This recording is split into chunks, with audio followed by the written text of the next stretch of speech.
¿Qué tal? Muy buenas noches, bienvenidos al Cascabel en 13. Ha pasado lo que tenía que pasar y además prácticamente estaba cantado desde hace ya semanas.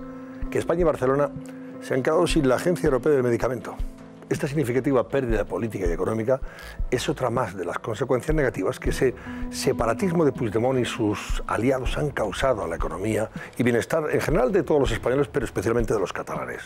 Es otro punto negro en su debe que se añade a la salida de empresas de Cataluña, al incremento del paro el pasado mes de octubre, a las caídas en el turismo, por ejemplo, en el sector turístico, las caídas también en el sector inmobiliario y sobre todo en el consumo. Y otra cosa más, ese parón en las inversiones extranjeras en Cataluña.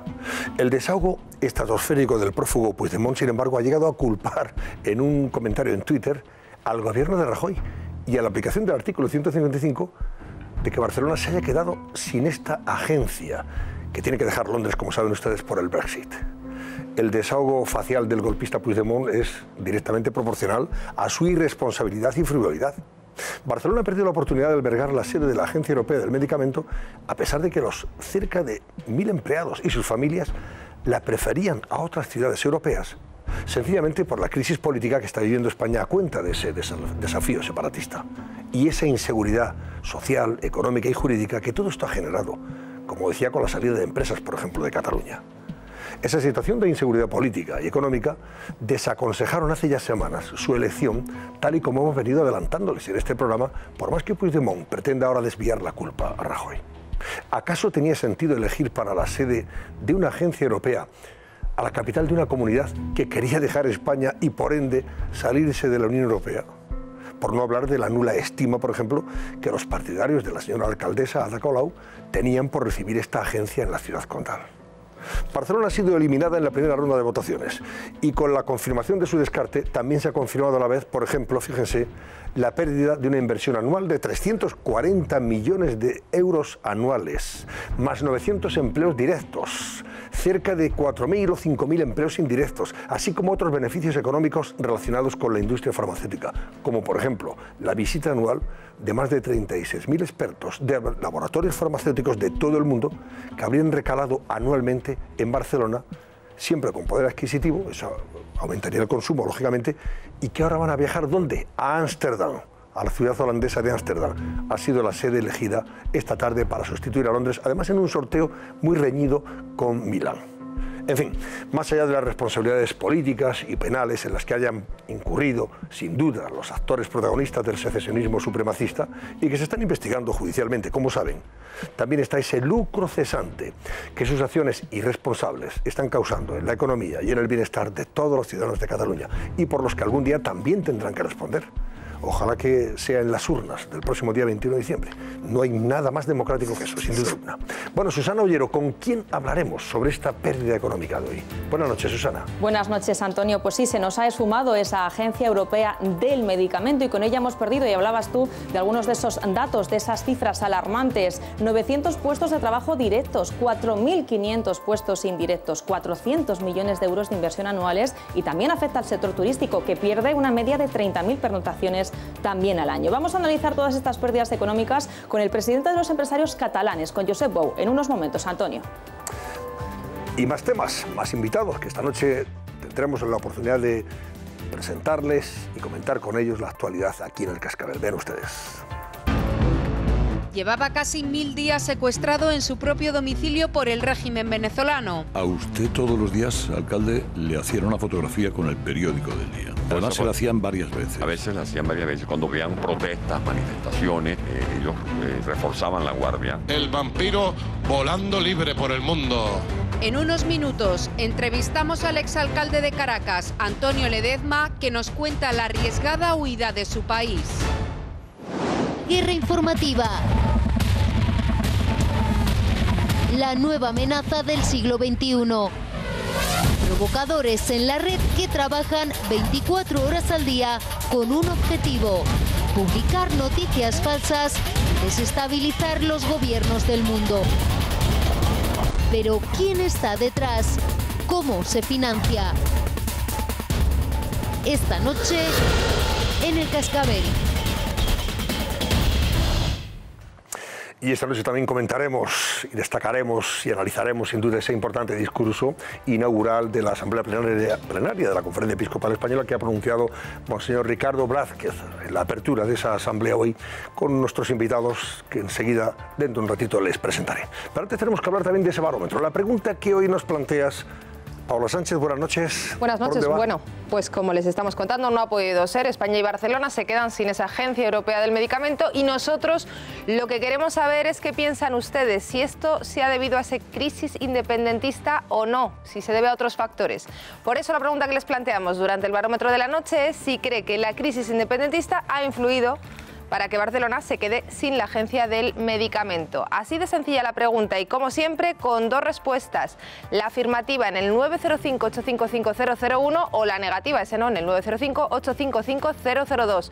Y, como no, les recordamos también el hashtag para que nos hagan llegar todos sus mensajes. Hoy, con la fecha del día, sería el Cascabel 20N. Esperamos desde ya esas llamadas y también los mensajes. Pues enseguida vamos ahora ya con las claves del día, las noticias más relevantes que nos deja este lunes, 20N. Vamos, José Luis Pérez. Estaba pensando en una pequeña pausa, ya sabes, ¿eh? No, seguimos. Aquí no se para nada. Ese momento de distensión que propicia nuestro diálogo de todas las noches. Bueno, pues así vamos, sin solución de continuidad. El diálogo lo mantenemos igual. Evidentemente nos hemos quedado sin la Agencia Europea del Medicamento. Ahora vemos lo que hemos perdido, la oportunidad que se nos ha escapado. Pero antes, si quieres, Antonio, te explico lo que me van contando de cómo ha sido esa votación. No ha respaldado la candidatura de España, la candidatura de Barcelona, ninguno de los grandes países de Europa. Nos han apoyado algunos de los pequeños y por eso se ha caído en la primera votación. Especialmente vehemente en contra de la opción de Barcelona, ¿sabes quiénes han estado? Los italianos. ¿Por qué los italianos han estado tan en contra diciendo que en las últimas fechas se había demostrado que Barcelona era una ciudad inestable? Obviamente porque aquí cada uno juega para su casa y ellos tenían la opción de Milán que ha llegado hasta la final. De hecho, ha empatado a votos con Ámsterdam y por eso se ha tenido que hacer un sorteo. ¿Qué es lo que hemos perdido? Habéis apuntado ya algunos de los datos: 340 millones de presupuesto anuales, 900 puestos directos, hasta 5.000 indirectos, 40.000 expertos al año visitan esa Agencia Europea del Medicamento y este otro dato arrastra esa Agencia Europea del Medicamento hasta 1.600 empresas. Como apuntabais, Puigdemont ha escrito un tuit en esa red social, en Twitter, en el que dice: esto es el éxito del 155, haciendo como que la culpa fuera de la aplicación de la Constitución para que los países europeos hayan decidido que no venga esa Agencia Europea del Medicamento a Barcelona. La ministra de Sanidad, Dolors Montserrat, decía todo lo contrario. Esto viene porque el proceso de independencia ha generado esa inestabilidad, que es, como decía, lo que han empleado los italianos.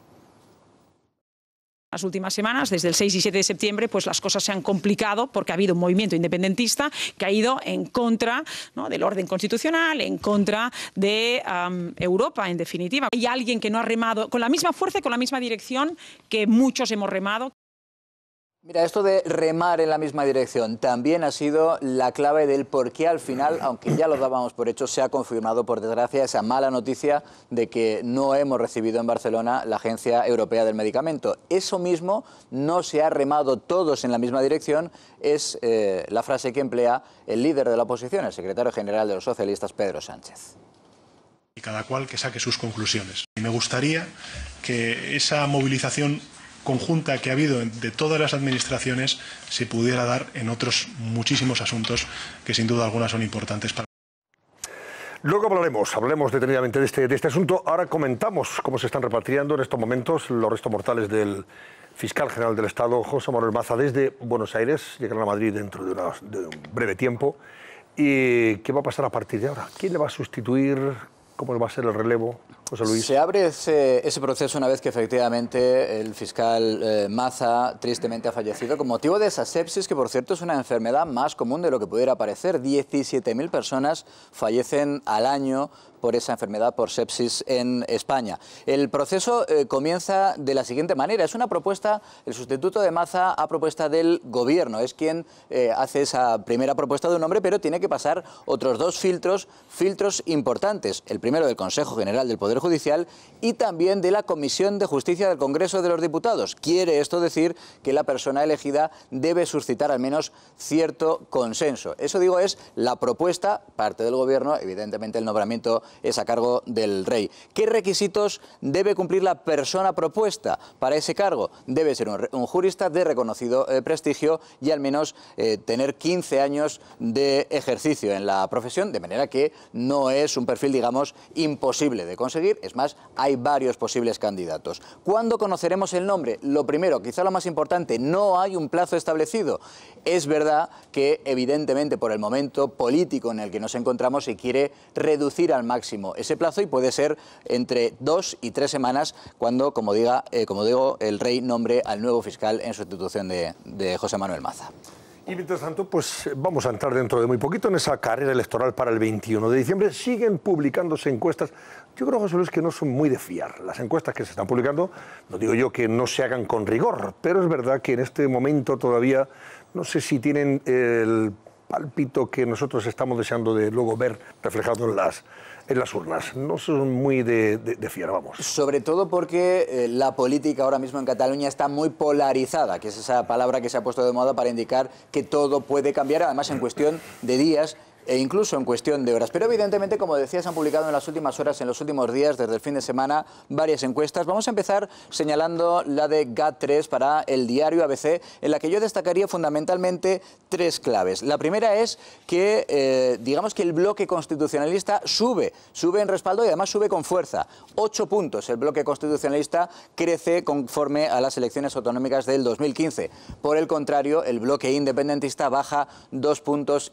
Pero hay una tercera clave que ya podemos ver aquí, y es que la candidatura de Puigdemont, Juntos por Cataluña, sube con fuerza, hasta el punto que el presidente de GAT3, que es quien realiza esta encuesta, cree que puede llegar a competir el liderazgo en el independentismo, la candidatura de Puigdemont, precisamente, de hecho, por su candidatura desde Bruselas, llegar a compartir el liderazgo, incluso discutir el liderazgo dentro del independentismo de Esquerra Republicana de Cataluña. Hay otra clave importante, y es que hay prácticamente, lo vamos a ver en el siguiente gráfico, un empate en cuanto a número de escaños, de votos, no de escaños. Ganarían los independentistas con 60 escaños, la mayoría absoluta, lo recuerdo, es de 68, los constitucionalistas tendrían 52, pero como te decía, en el número de votos es prácticamente idéntico. Y una tercera clave importante de esta encuesta de GAT3 para el diario ABC, la participación. Sería histórica, superaría el 80% de participación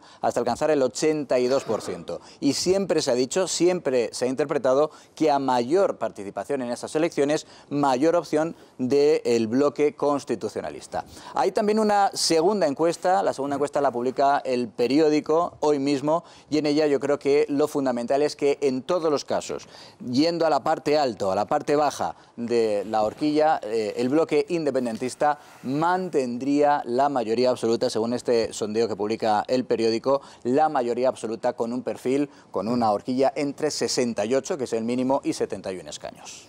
Bueno, pues vamos a comentar, luego hablaremos de los fakes, de esa posverdad, que a mí me gusta más hablar de la mentira abierta, pero esto del fenómeno de las falsas noticias a través de las redes sociales también llega al Vaticano, José Luis. Bueno, consejos para cómo afrontar esas fake news que dicen ahora los modernos y que efectivamente son las mentiras de toda la vida. Dice Darío Viganó, el prefecto para la Secretaría de Comunicación del Vaticano, que seguramente lo fundamental es no dar demasiada importancia, no dar carta de naturaleza a esas fake news, porque a veces de esa manera las convertimos entre todos hasta en verosímiles. Escuchen. Ritengo che la sala stampa, secondo il mio pensiero, non debba intervenire continuamente a precisare, perché questo rientrerebbe in una strategia per cui una notizia verosimile ma non vera diventa importante ed entra nel gioco del newsmaking e nell'agenda dei media. 10 y 18 minutos de la noche, vamos a saludar al alcalde metropolitano de Caracas, Antonio Ledezma.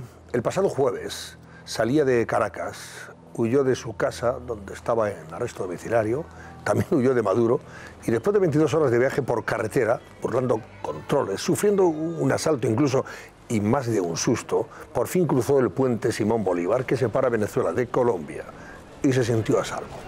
Desde ayer, Antonio Ledezma está aquí en España, desde donde va a luchar, dice, contra la dictadura de Maduro y sobre todo va a luchar en favor de la libertad de los presos políticos en Venezuela. Don Antonio Ledezma, alcalde de Caracas, buenas noches. Muy buenas noches, un placer saludarlo. Ahora parcialmente libre aquí en tierra española. Enhorabuena y muchas felicidades, don Antonio. Usted nada más aterrizar, nada más pisar tierra española ha dicho: no estaré a gusto, no me sentiré libre de verdad hasta que no hayan salido todos los presos en libertad en Venezuela. ¿Cuántos quedan todavía en las cárceles de Maduro? ¿Cuántos hay en estos momentos? Eso varía, es como el tiempo. Va variando porque allá funciona lo que los abogados del Foro Penal han calificado como la puerta giratoria, que liberan a 5 y meten preso a 10. Y por eso es que si algo hemos lamentado es que desde que se inició la parodia del diálogo el año pasado, se pasó de 72 presos a llegar a tener 600 presos. Ahorita, según tengo entendido, según el número que certifica la OEA, estamos por los 376 presos políticos en Venezuela. Pero además, a eso hay que sumarle los miles de ciudadanos que están sometidos a régimen de presentación. O sea, los ponen en libertad, pero tienen que presentarse semanalmente a los tribunales, que son mamparas tribunalicias, porque están manejados por jueces que son una suerte de comisarios políticos del régimen. No sé si lo sabe usted, señor Ledezma, pero en España hay dirigentes políticos, concretamente aquellos que están adscritos a Podemos, que no les consideran ni a usted, ni a Leopoldo López, ni a Ceballos, etcétera, etcétera, presos políticos. No sé qué más se puede decir para que lo entiendan estas personas. Bueno, imagínense, yo estuve más de 1000 días privado de mi libertad y contra mí no hay ni una sola prueba. Hubo una sola audiencia en la que se me acusó de haber contratado junto con el diputado Julio Borges un avión Tucano en el exterior para volar 10 sitios una noche. Resulta que un avión Tucano no tiene autonomía de vuelo para llegar a Caracas desde ningún punto de cualquier frontera de Venezuela con Brasil o con Colombia. O sea, son acusaciones absurdas. En Venezuela no solamente hay presos políticos, en Venezuela hay torturados, en Venezuela hay linchamientos, en Venezuela se han producido actos propios de regímenes totalitarios. Venezuela está gobernada desde Cuba, por eso mi lucha no solo es por liberar a los presos políticos, es por liberar y tenemos que luchar todos los venezolanos y nuestra propia economía, de reencontrarnos con el mundo democrático, de normalizar nuestras relaciones con los países del mundo sin tenerle miedo a la globalización, de poder explotar nuestros recursos naturales para ponerlos al servicio de la educación, de la salud, de esos derechos humanos que hoy son conculcados. Pero fíjese que estos señores de Podemos que hablan del hombre nuevo y que lo que le prometen a España es el modelo del socialismo del siglo XXI, yo quisiera que se fueran a vivir unos meses en Venezuela para que experimentaran en carne propia cuáles son los resultados de ese hombre nuevo que le prometen a los españoles, que no es otra cosa que ruina. Hoy un trabajador en Venezuela recibe el salario más paupérrimo del mundo. Estamos por debajo incluso de los países más pobres de África. Estamos por debajo de la situación económica de Haití. Hoy un dólar equivale a casi 80.000 bolívares. O sea que el salario de un trabajador en un mes es más o menos equivalente a 6, 5 dólares mensuales. Esos son salarios de hambre. Por eso tenemos más de 300.000 niños desnutridos, o sea, niños que están atrofiados. Esa es la realidad que se pretende ocultar, y me da pena por España de que haya este tipo de dirigentes cerrados, que tengan esos dogmas, que sean refractarios a aceptar la realidad y que no separen los derechos humanos de los objetivos o las tácticas políticas que los identifican. Don Antonio Ledezma, usted estaba en una situación de arresto domiciliario en su casa, fue detenido el 19 de febrero del año 2015, primero pasó por Tejas Verdes, me parece que era la prisión, y luego después ya en arresto domiciliario. ¿Cómo consigue usted salir de Caracas y protagonizar una aventura de 22 horas en carreteras hasta llegar a ese puente de Simón Bolívar que separa Venezuela de Colombia y sentirse ya libre por fin? Porque ahí en ese camino tuvo usted muchos controles y en fin, y muchos sustos. Bueno, he dicho, Antonio, que más que una fuga fue una liberación. Claro. Porque cuando una persona está secuestrada, como era mi caso, uno tiene que luchar por la liberación. Nunca dejé de pensar en eso. Di la cara, sabía que me iban a meter preso, porque eso estaba más que cantado, y no obstante decidí quedarme por un compromiso moral con el país, por mi compromiso moral, porque no se trataba de un ciudadano que se llama Antonio Ledezma, se trataba del alcalde metropolitano electo y reelecto de la ciudad de Caracas, de un dirigente de la oposición que tiene una responsabilidad ética y moral con una ciudadanía que necesita referentes, que necesita paradigmas, que necesita tener fe, no perder la esperanza, no perder el ánimo, porque cuando un pueblo pierde el ánimo, claudica, y por eso los valores, los principios, la moral son los nutrientes de la fe, de la esperanza, para movilizar las emociones del pueblo.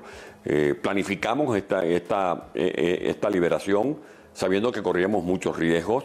Tuvimos que atravesar, primero salir de mi residencia, donde habían por lo menos 20 hombres custodiándola, calculando el momento más oportuno, midiendo los pasos que teníamos que evaluar para evitar cualquier tropiezo que arruinara el escape.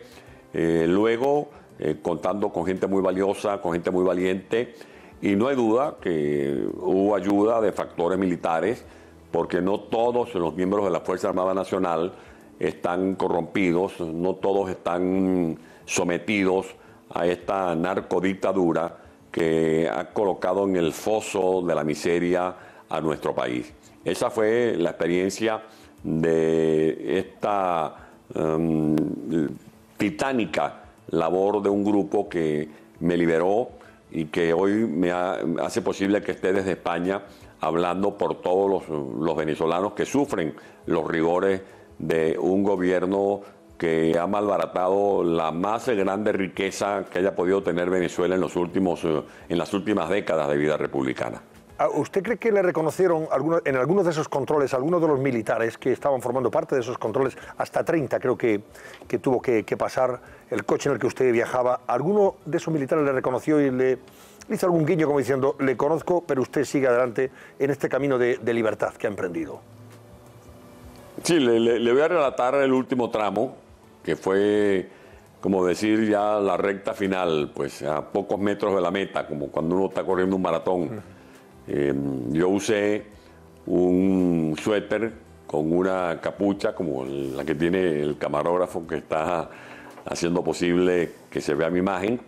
Con esa capucha me cubría el rostro, me recomendaron rasurarme, me quité la barba. Cuando llegamos al espacio limítrofe del puente que separa el territorio colombiano con el venezolano, también me quité las gafas, me sugirieron que no hablara, que tratara de no hablar, porque mi voz dicen que es muy reconocible, y tenía apoyo de gente con maletas, porque los efectivos militares se ocupan mucho de las maletas, revisar quién lleva equipaje, qué cosas lleva en el equipaje.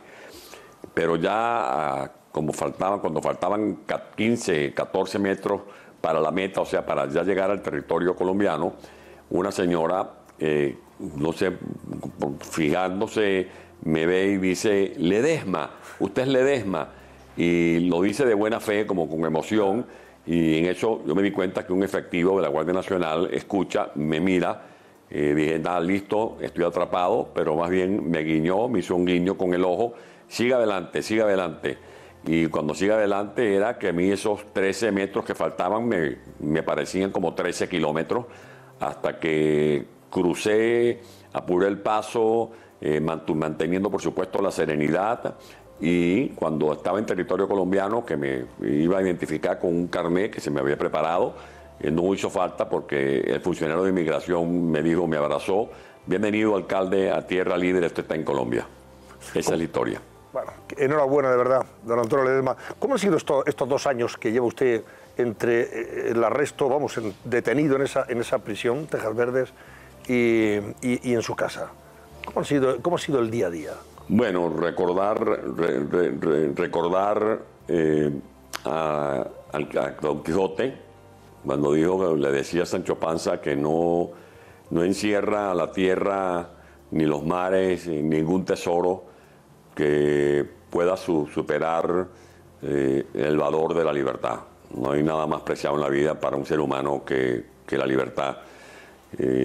Y cuando uno está en este caso, como el mío, teniendo cárcel por casa, está presa toda la familia. Y en mi situación, que es un edificio, un condominio donde vivíamos, era como tener también prisioneros a todos los vecinos. A mí me daba mucha vergüenza que por mi situación se le ocasionaran esas molestias a los vecinos, ver a los niños en el parque, corretear viendo a los hombres comandos vestidos de negro, muchas veces con pasamontaña, y exhibiendo los fusiles, como que se estuvieran custodiando al Chapo Guzmán o a un Pablo Escobar reencarnado, o a un terrorista que haya sido señalado por cometer actos vandálicos. Me refugié mucho en mi control mental. Yo creo que si algo le pudiera decir a cualquier persona que ojalá no viva esta experiencia, es no perder la serenidad, no perder la esperanza, entender, no contar los días, no ir sumando el día de atrás, el de antier, sino que pensar que cuando pasa el día de hoy, mañana es otra nueva vida, que comienza una nueva vida. La lectura, mis tiempos de soledad, de encierro, la lectura fue para mí vital. Escribir, mi sentido del humor, que nunca lo llegué a perder. Nunca me dejé ganar la batalla por la nostalgia ni por la melancolía. Evitaba escuchar, por ejemplo, que si una canción que me hiciera recordar a mi esposa, a mis hijas, a mi hijo, a mis amigos, mi infancia.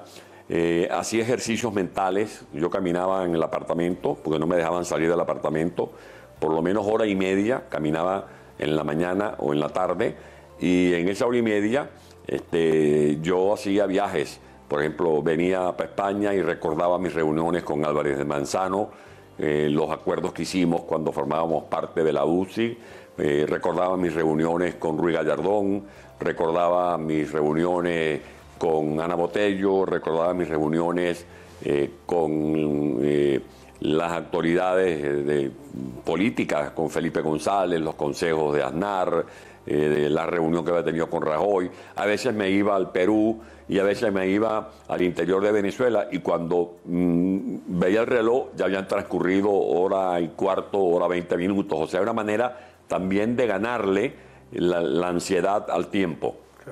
Bueno, don Antonio, le vamos a dejar ya, está cansado, lleva un día muy intenso, y unos días muy intensos. Sí, creo que su familia entera está aquí, su mujer, que hemos tenido oportunidad de charlar con su mujer alguna vez en nuestro programa, sus hijas también están aquí. A partir de ahora, bueno, pues pensando solamente en esa lucha por la liberación de los que allí siguen en las cárceles de Maduro, y en favor sobre todo del pueblo venezolano, de la liberación de ese pueblo. Bueno, muchas gracias, Tocayo. La opresión del y espero su invitación para vernos en el estudio algún día. Por supuesto, será un placer tenerle aquí, y como vamos a tener tiempo y ganas no faltan, le veremos aquí en nuestro plató y tendremos tiempo para charlar tranquilamente. Le deseo una feliz estancia en España, a usted y a su familia, y mucho éxito en las gestiones políticas que a partir de ahora desde España va a emprender para conseguir que Venezuela pueda recuperar la dignidad y la libertad. Don Antonio Ledesma, muchísimas gracias y enhorabuena. Buenas noches. Gracias, un abrazo grande. Otro para usted. Bueno, pues aquí dejamos esa conversación con Antonio Ledezma, alcalde metropolitano de Caracas, felizmente en libertad aquí en nuestro país, después de ganarse la libertad, huir de Caracas y ganarse esa libertad. Luego analizaremos y comentaremos esa situación. Antes tenemos que hacer una pausa y a la vuelta, por cierto, analizaremos y comentaremos el importante discurso inaugural que hoy ha pronunciado Monseñor Ricardo Blázquez, arzobispo de Valladolid y presidente de la Conferencia Episcopal Española, en la inauguración de la Asamblea Plenaria de los Obispos Españoles. Enseguida estamos con eso, hasta ahora.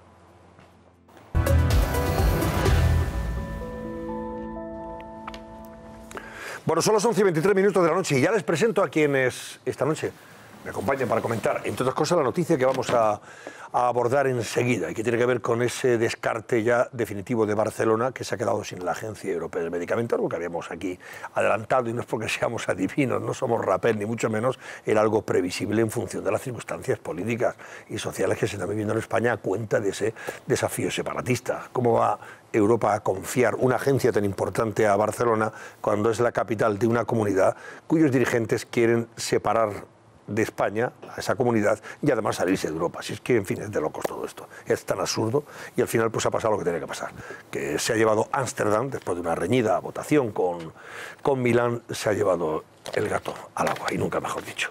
Bueno, Alfonso Merlos, buenas noches. ¿Qué tal? Muy buenas noches. Javier Negre, buenas noches. Buenas noches, Antonio. Verónica Fumanar, muy buenas noches. Buenas noches, Antonio. Y Carmelo Encinas, buenas noches. Buenas noches, Antonio. ¿Cómo está el barómetro a esta hora de la noche?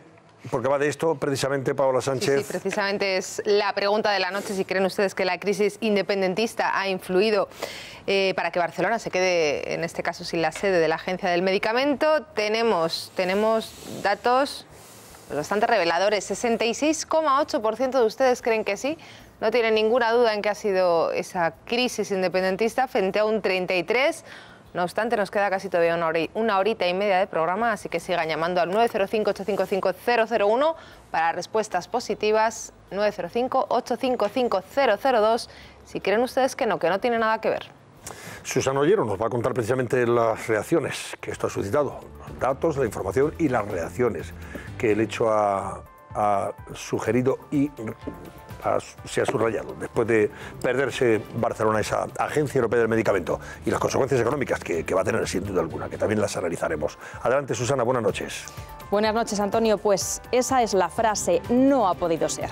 Barcelona era una de las favoritas, pero ha quedado eliminada para coger la sede de esa Agencia Europea del Medicamento. Según sus siglas en inglés, se llama EMA. Bueno, pues de las 16 ciudades candidatas, finalmente Ámsterdam ha sido la elegida por sorteo después de empatar con Milán. España ha conseguido apenas 13 puntos y se ha caído de esa primera ronda de votación.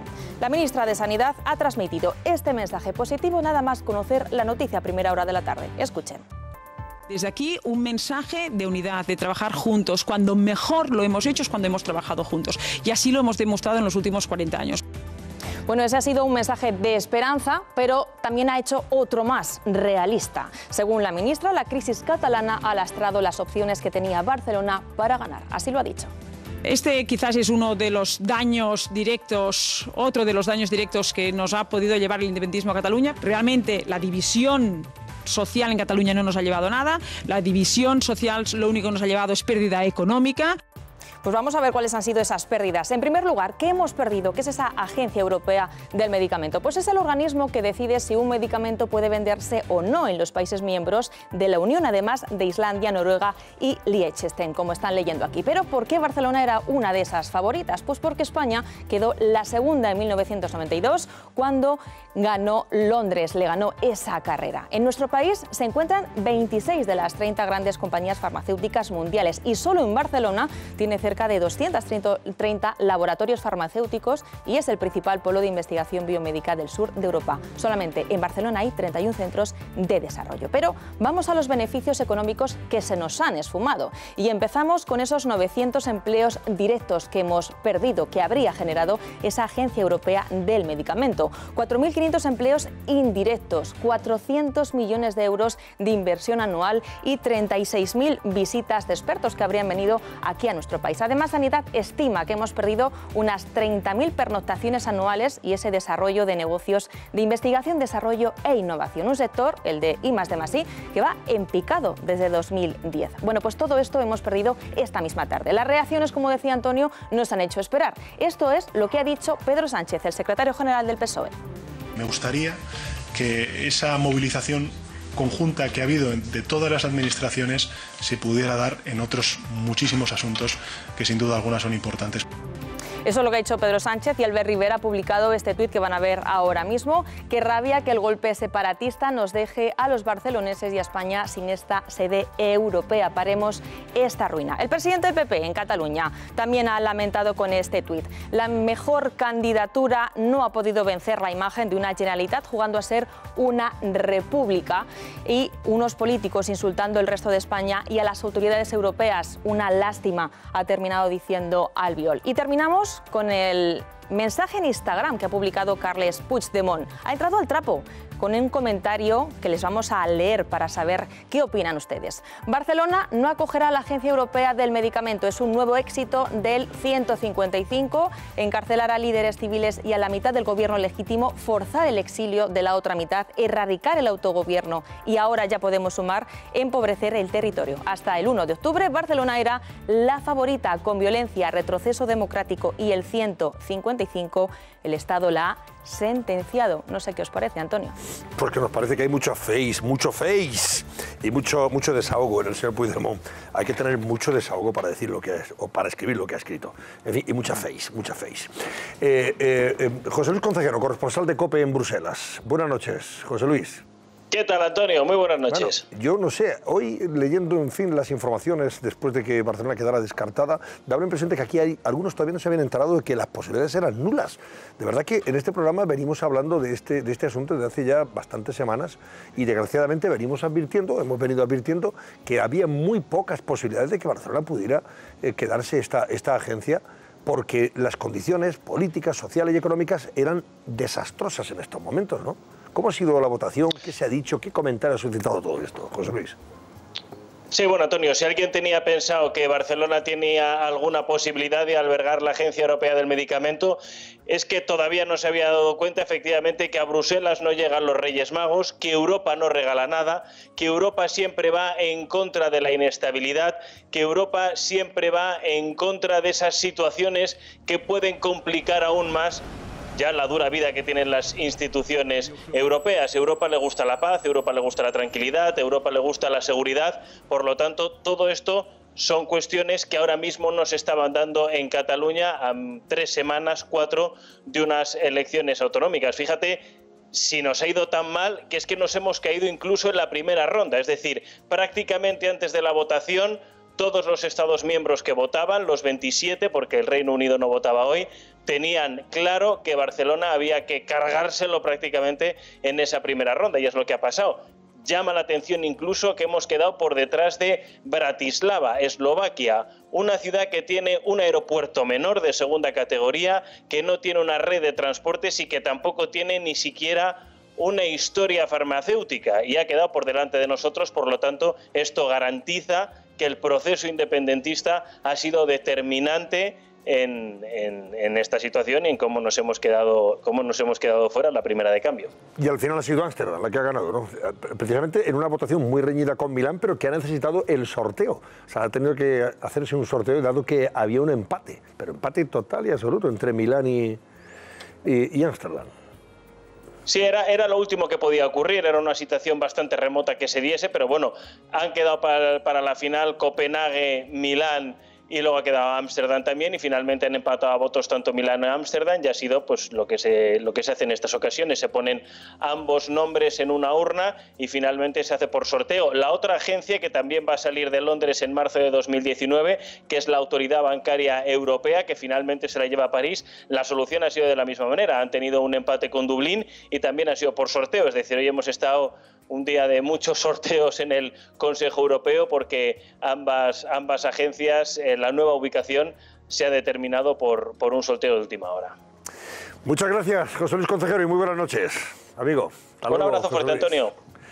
Consejero, corresponsal de COPE en Bruselas. Bueno, os pregunto, lo de Puigdemont ya es tremendo, pero algunos independentistas han insistido en ello, le han echado la culpa. Bueno, pero es importante, si me permitís,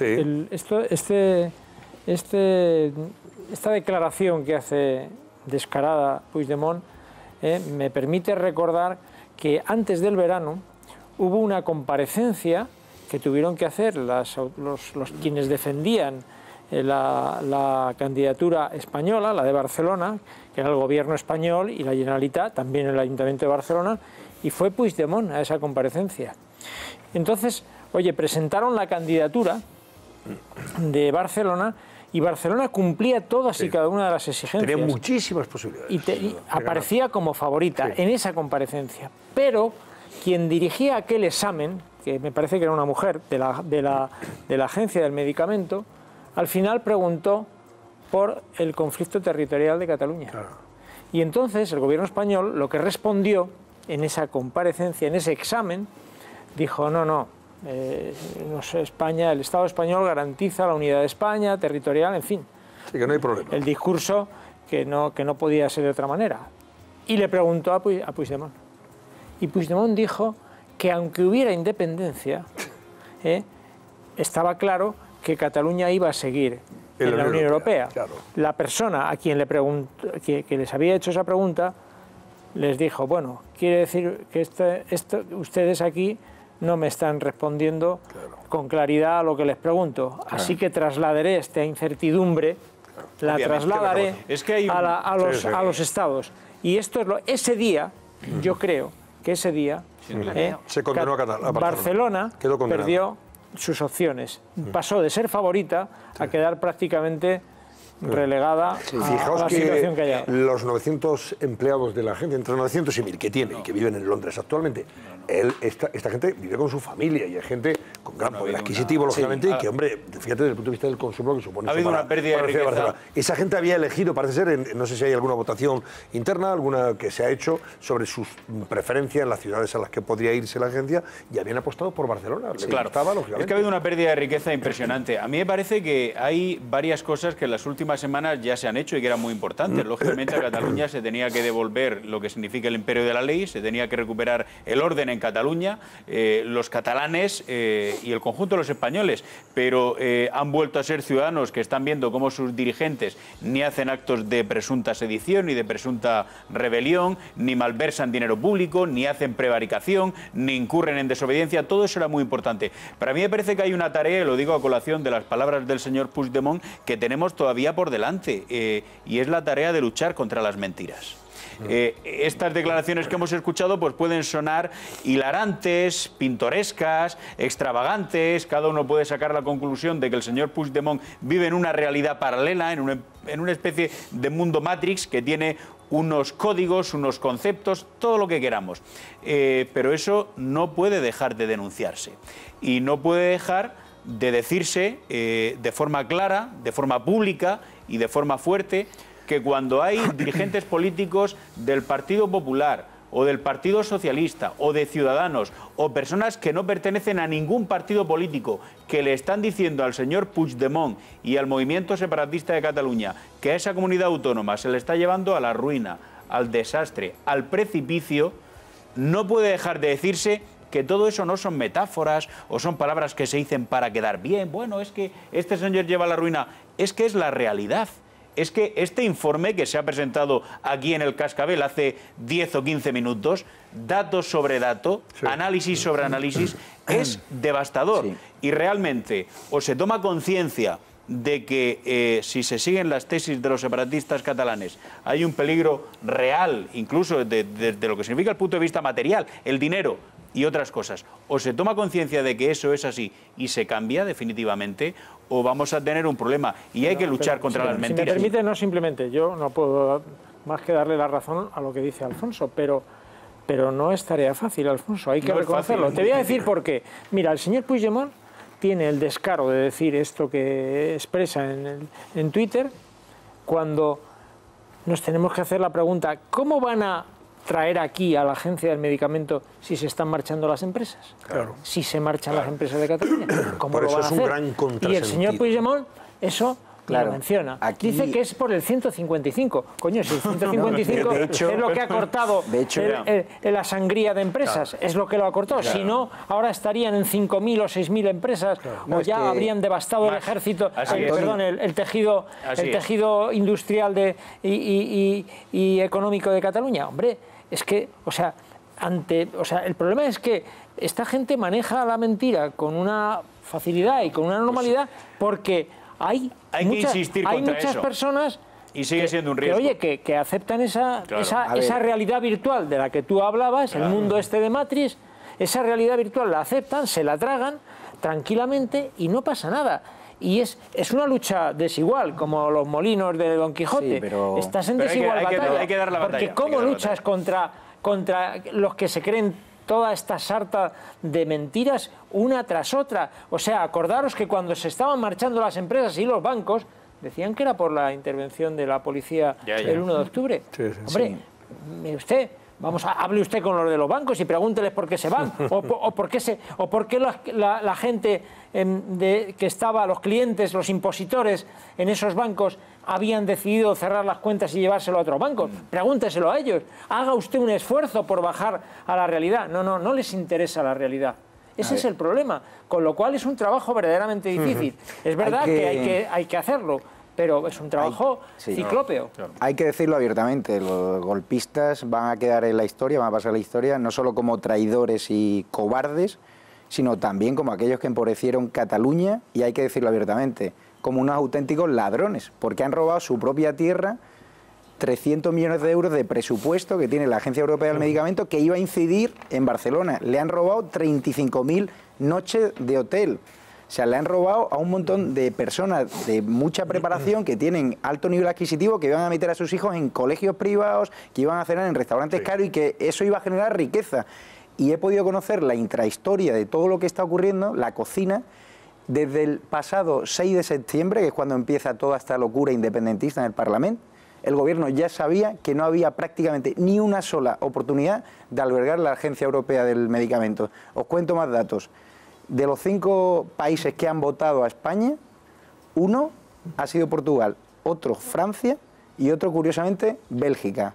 O sea que vamos a ver cómo el señor Puigdemont en los próximos días va a empezar a hablar de las gestiones que ha hecho él para conseguir ese voto a favor de Bélgica. Es una auténtica vergüenza. Ahora están diciendo que no solo ha sido culpa de la aplicación del 155, sino que ha sido culpa de la represión de la Fuerza y Cuerpo de Seguridad del Estado en el pasado 1 de octubre, porque Europa vio aquellas imágenes... retroceso democrático y el 155. Y se vinieron el abajo. Estado la ha sentenciado.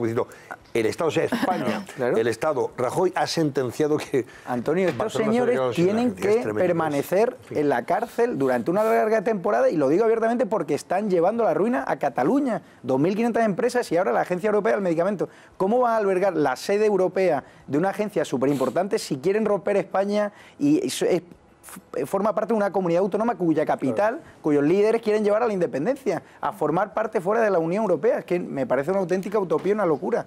Y eso tienen que pagar por ello, insisto. Verónica. Bueno, yo por añadir un poco el contrapunto de mis compañeros, que es cierto que la inestabilidad obviamente es el mejor antídoto para la huida de empresas, de instituciones, y que es cierto que si se estaban yendo de Londres por el Brexit no iban a venir a una comunidad autónoma que sí que es cierto que amenaza unos dirigentes, no la totalidad, unos dirigentes, con irse. Pero sí que es cierto que si lo miramos desde la otra parte, hubiera sido un mensaje de apoyo a la unidad de España tan importante darnos la Agencia Europea del Medicamento.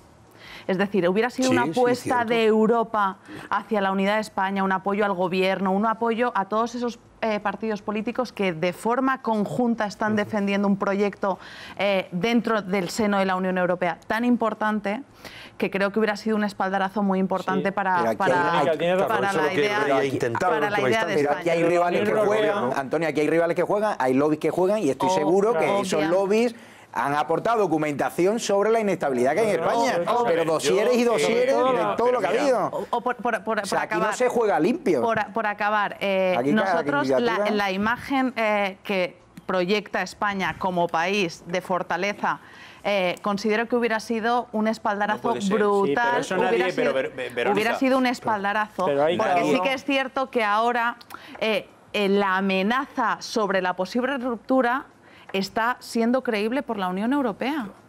Pero y eso, ese mensaje también Verónica, nos lo da. no hay ningún Estado. Yo creo que hay una cosa en 10 segundos que tenemos que tener muy presente en todo este proceso de desafío al Estado que desde fuera de España ha iniciado el señor Puigdemont. La Unión Europea, primero, es un club de Estados y, por lo tanto, los Estados barra nación tienen unos intereses a salvaguardar que son increíbles y sobre esos intereses levantan muros. Pero sobre todo es un club en el que el respeto a la ley es algo muy importante, la observación de la ley. ¿Cómo es posible que la Unión Europea vaya a tomar la decisión de instalar una institución, la sede de una agencia, etcétera, en una zona, en una región, en un territorio en el que ha quedado acreditado en los últimos meses y años, pero sobre todo meses, que no hay una observación de la ley? Eso no lo hará nunca la Unión Europea. Da igual que sea en España, en Alemania o en Polonia, porque es un club de intereses y de observación y de respeto a la ley. Ahora después volvemos y damos una última pincelada sobre el particular, pero también tendremos la oportunidad de saludar a don Josep Bou, que, como saben ustedes, es el presidente de empresarios de Cataluña, que nos va a dar su opinión, lógicamente. Lo tenemos ahí a Josep Bou, y creo que es bueno contar con su opinión sobre esto que se ha perdido para Barcelona, hoy en Bruselas. Estamos de vuelta enseguida, hasta ahora mismo.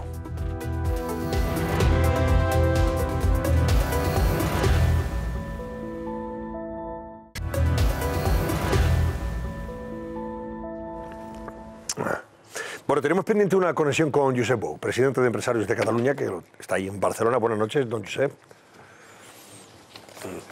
Buenas noches. Bueno, el señor Bou, ¿qué nos cuenta? ¿Qué nos dice después de lo que hemos conocido? Hemos visto, o ha visto usted también, el comentario en Twitter del señor Puigdemont echándole la culpa al gobierno de Rajoy, al 155, a la violencia, que habría sido, en última instancia, factores que descartarían definitivamente a Barcelona de esa posibilidad de albergar la Agencia Europea del Medicamento. Las cosas no son así, ¿verdad, señor Bou? No, a esta altura de la película no nos van a engañar. Bueno, ¿no? viven fuera de la realidad hace ya tiempo. De todas maneras, yo quisiera decir que hasta el último momento, lo último que se pierde en la vida es la esperanza, ¿no? Sabíamos que era muy difícil conseguirlo, debido a la situación en la que se encuentra Cataluña en estos momentos, de una inseguridad jurídica a una inseguridad política importantísima, pero albergamos todavía esperanzas, sobre todo por parte de la gran ayuda que hemos recibido por parte del Gobierno de la Nación, de la ministra de Sanidad, en fin, que es catalana, de Dolors Montserrat, que ha hecho lo indecible para conseguirlo. Pero la verdad es que nos hemos ganado a pulso lo que tenemos, y es una pena. Es una pena, pero claro, es que en estos momentos tenemos un ex consejero de Sanidad, Antoni Comín, fugado. El de Sanidad está fugado. El presidente de la Generalitat hablando mal de España y hablando mal de las, en fin, de la Unión Europea, de la propia Unión Europea, hablando mal en Bélgica, ¿no? Y por otro lado, pues bueno, una fuga de empresas.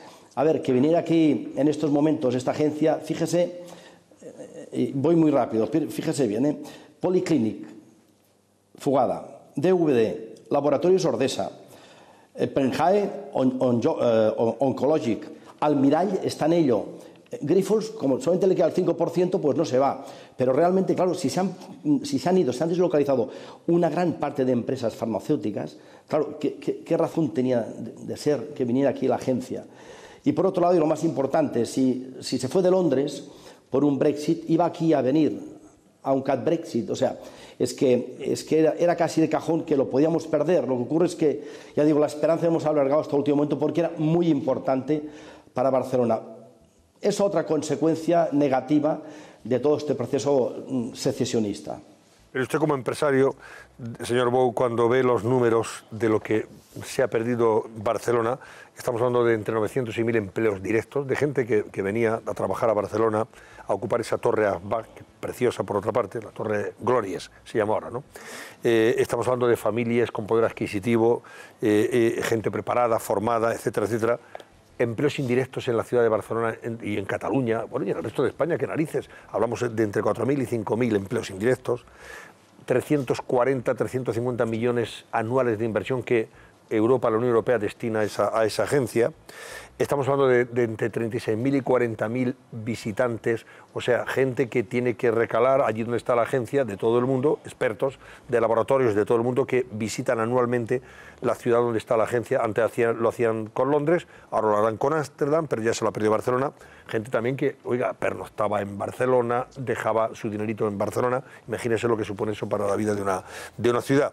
Y en fin, y luego también ser un polo de atracción de desarrollo de I+D en el ámbito de farmacéutico, porque se convierte en capital europea y casi mundial de los laboratorios farmacéuticos, lógicamente. Todo eso no lo hemos perdido.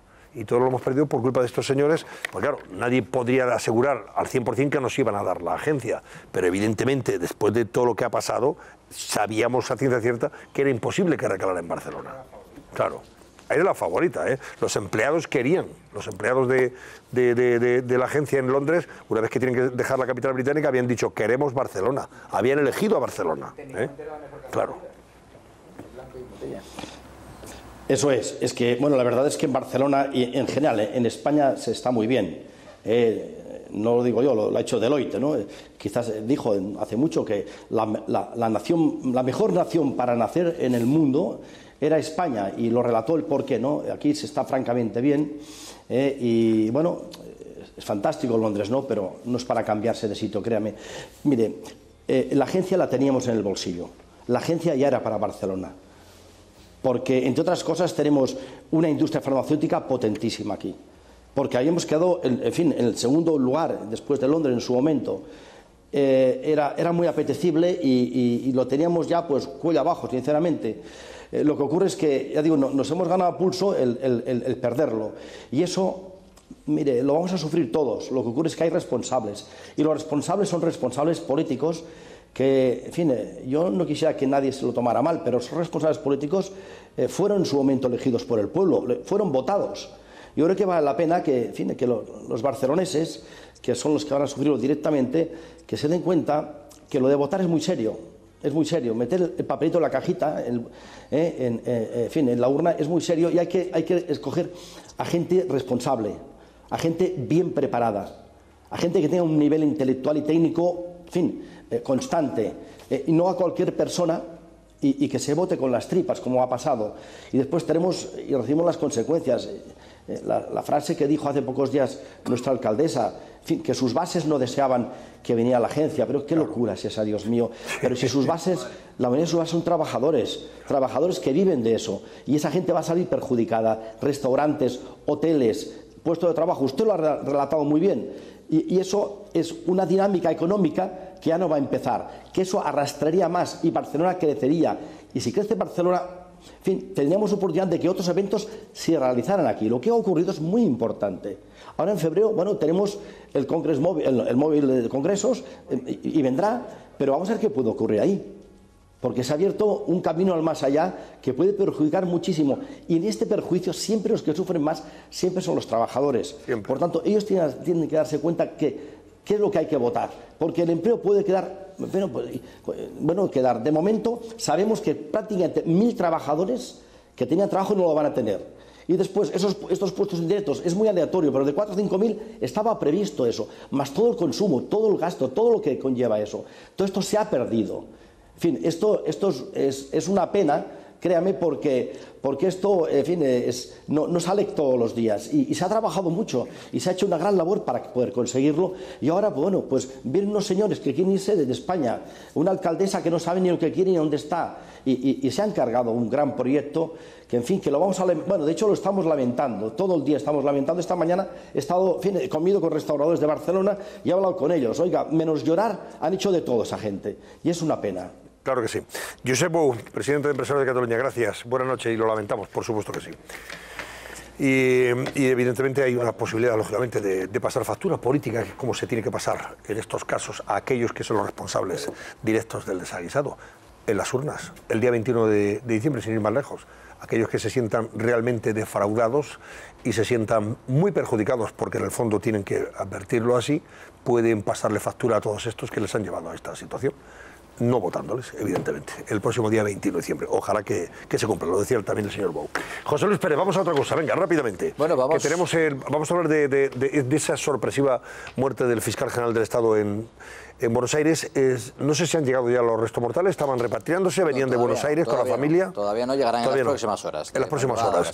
Bueno, vamos a hablar, claro, del cambio que, lógicamente, obliga a esa circunstancia en la Fiscalía General del Estado y si eso, a su vez, cambia la estrategia también procesal en el apartado separatista. Ya hemos explicado cuál es ese proceso que, entre otras cosas, no tiene un calendario. Vamos a tratar de responder ahora a esta pregunta. ¿Cambio de estrategia? Y te brindo una respuesta de entrada que firmaría el mismísimo Perogrullo. Dependerá, obviamente, mucho de la persona elegida y de las decisiones que tome, y además prácticamente de inmediato. Por ejemplo, sabemos que el fiscal Maza, el fiscal tristemente fallecido Maza, no era partidario de que las causas que tienen abiertas varios dirigentes independentistas no se asumieran en conjunto por el Tribunal Supremo. Él no era partidario. Esa es una de las primeras decisiones que tendrá que tomar su sustituto. Sustituto que de momento, de manera interina, es Luis Navajas, es el teniente fiscal del Supremo. Es una persona, es un jurista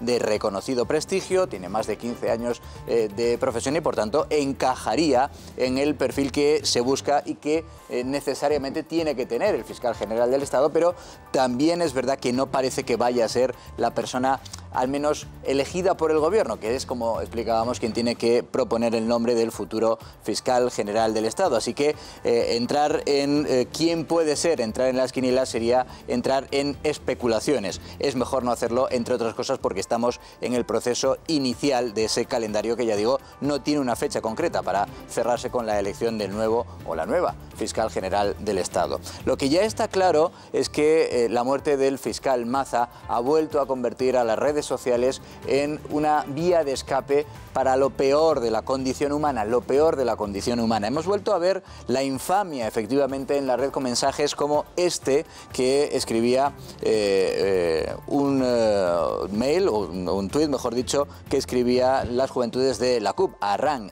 hasta nunca Maza, con la imagen vuelta del revés y esos símbolos de un aplauso. También escribía un dirigente, Cristian Fernández, dirigente que lo fue, que lo es todavía, de Podemos en Cataluña. Ha muerto el fiscal general del Estado, José Manuel Maza, y ponía esta foto como brindando. Él mismo se daba cuenta de lo que podía estar por venir y poco después escribía también en la misma red social otro mensaje: muere un represor y no podemos hacer sátira. Lo quería circunscribir en el ámbito de la sátira. Volvemos a tiempos oscuros, decía Cristian Fernández. El tuit de que vamos a ver ahora: descanse en paz, fiscal Maza, piense que el cielo es como la cárcel de Extremera. A más de uno le gustaría tener, decía este tuit, esos privilegios. Y evidentemente esto, como no es la primera vez que ocurre, va a ser investigado. Va a ser investigado por la policía y también el ministro de Justicia, el ministro Català, apuntaba que esa investigación va a llegar hasta las últimas consecuencias.